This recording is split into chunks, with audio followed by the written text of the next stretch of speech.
కన్యాదానానికి ఇతర దానాలకి తేడా ఏమిటి?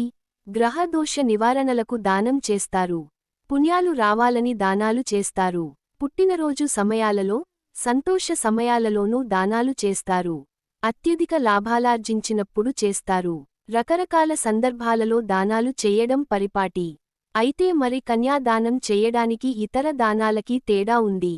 దానం అంటే యజమాని తన ధర్మపత్నితో కలిసి తమ చేతిలోంచి దానం తీసుకునే వారి చేతిలోకి నీరు విడుస్తూ, ఇదం న మమ, ఇక ఇది నాది కాదు, అని చెప్పి ఇవ్వడం.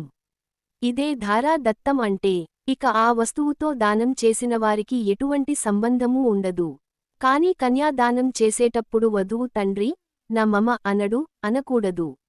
ఎందుకంటే ఒక యోగ్యుడైన బ్రహ్మచారికి అతని జీవితంలో గృహస్థాశ్రమ ధర్మాల్ని నిర్వర్తించడానికి, పుత్ర పౌత్రాదులను పొంది అన్ని బాధ్యతలను సక్రమంగా నెరవేర్చి, చివరగా మోక్షప్రాప్తిని సాధించడానికి తండ్రి తన కన్యారత్నాన్ని దానంగా ఇస్తాడు. అంతే తప్ప ఆమెను ధారాదత్తం చేయడు.